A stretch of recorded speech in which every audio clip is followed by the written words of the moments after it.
row, front row. There have been reports of bipartisan talks from senators to reopen the government, to move forward on ACA votes. Are you or other top House GOP members in the loop with these conversations? Are you present in these meetings? No, not present in the meetings. I know about as much about it as you do. I know there are, we hope, we pray, a handful of moderate and centrist Democrats left among the Democrats in the Senate, where the whole country is counting upon them.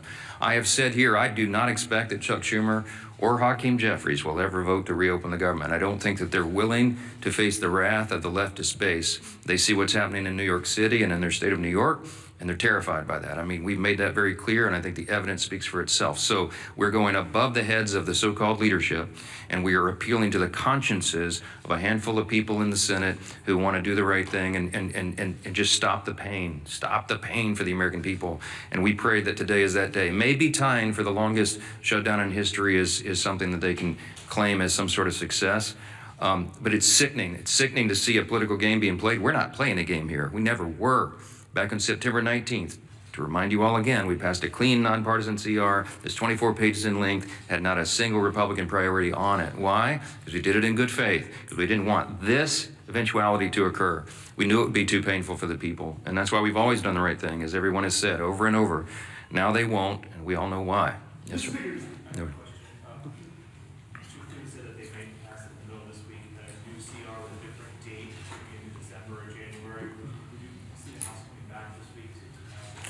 If the Senate passes something, of course, we'll come back. We're running out of clock. Obviously, we put 7 weeks on the clock. That was remember, the bipartisan arrangement that was made between Democrats and Republicans in the House and the Senate, in consultation with the Senate, bipartisan, bicameral agreement that they needed 7 more weeks on the clock. Because once we got to the end of the fiscal year, September 30th, there would be that much more time needed, they estimated, to finish the government funding appropriations process.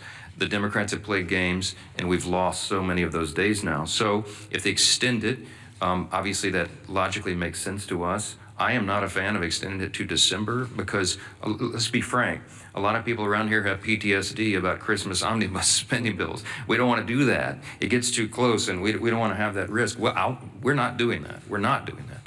But too many people have concern.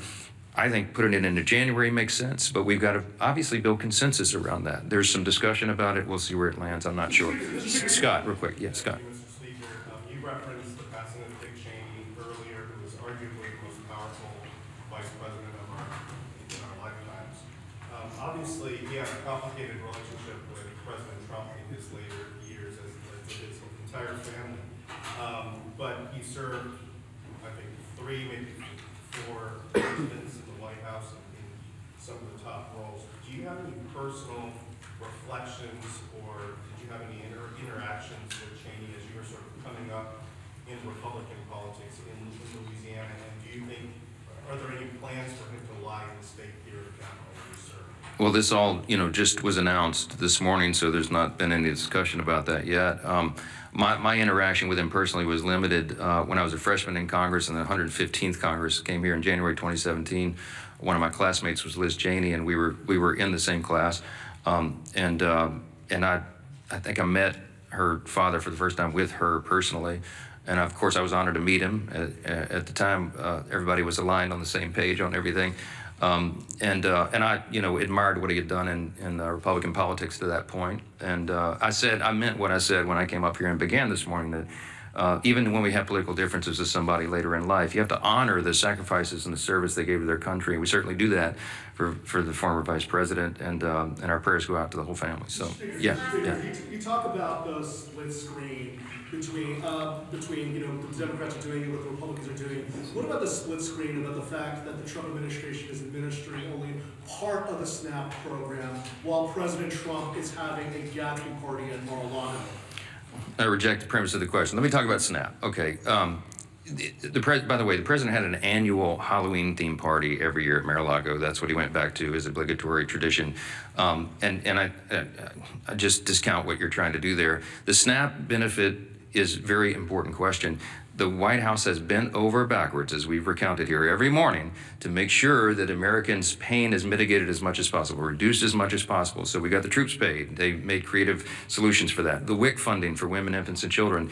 And SNAP came to a legal crossroads because the legal analysis said that you could not use the contingency fund if the underlying fund was not flowing. I've explained that into detail here multiple times. Two courts disagreed. So what did the president do? In good faith, showing again that he's willing to bend over backwards to help the American people when Democrats are not, he went to the court and said, fine, show me how to do it because we don't see the path. And so the courts have ordered that. They filed a brief yesterday, or some response yesterday in the court, that they'll give as much as is there. Remember, the contingency fund only has roughly $5 billion, and it costs roughly $9 billion for a month of SNAP benefits. So I think the arrangement is they're going to give half, at least half, to everyone. But here's the problem: it's very complex, is that it's administered through the states, and you have to recalculate all the allocations and how the checks go out. It's not, you can't just flip a switch and do that. It's a lot of work that goes into it. So I can tell you that the president is dialed in on this. The president is trying to protect and cover the American people, as he always does. The president is trying to get the government open again. And the Republicans have voted 14 times to do it, and the Democrats have voted 14 times not to do it, to keep the government closed. That's the story. And I don't know why there's any confusion about this at all. They're going to do it again today. My prediction is the Democrats are going to vote for the 15th time to shut their government down, and they're going to look down their noses at the people who are struggling, who are suffering, can't put food on the table, who can't pay their bills because they're playing games over here. It is absolutely unforgivable in my view. And I wish more of you would give them a tougher time. Yes, last one. Are you going to be a coach? A question for the Secretary, if I may. I'm just curious if you can kind of tell us what we know about how the shutdown has impacted the labor market. Obviously, with Bureau of Labor Statistics folks being furloughed, I'm curious what we do know so far about how this has impacted the job market, and if we will really be able to get a full picture, or if we will it take the shutdown ending for us to be able to get a full picture?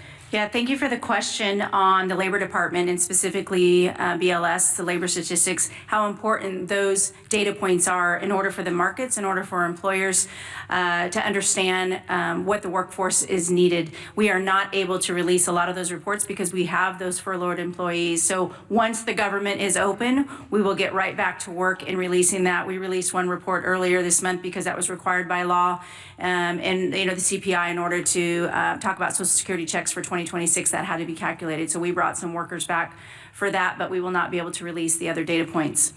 As far as the Department of Labor goes, as was mentioned when we're talking about the SNAP program, one of the other programs that we're definitely concerned about, and we've sent letters out to all 50 states, is unemployment insurance. As delivered by those states, that will be the next thing that we have to be concerned about. If people stop receiving their unemployment insurance, will be another detrimental fact to the American workforce. So that is what we're focused on now. We need this government open. We need to get back to work for the American people. The American workers deserve to know where their next paycheck is coming from, and the American economy deserves the American workers there. So yes, this is impacting the labor force. I would imagine we're going to see more and more things every single day that this government is shut down. It is going to affect the American economy. And so we're working hard at the Labor Department to make sure that we can keep everything running that we can. But right now at this point, we're working off the back heels of us, and we have to do everything we can. So it's important to get as many statistics out as we can, but we haven't been able to do so. So we're working hard for the American people. We need this government open to do so and to continue. Thank you. Real quick, do you support ICE raids in districts like Speaker Johnson's district, the Republicans up here on stage, in the agriculture and hospitality sectors? Well, one of the things we focus on is all of the programs in order to support the American people. Certainly, the president has been clear. We secured that border. We're going to continue to work on behalf of this administration to focus on the American people, American first policies, and the American workforce. Thank you. Thank you. What about LSU? Thank you.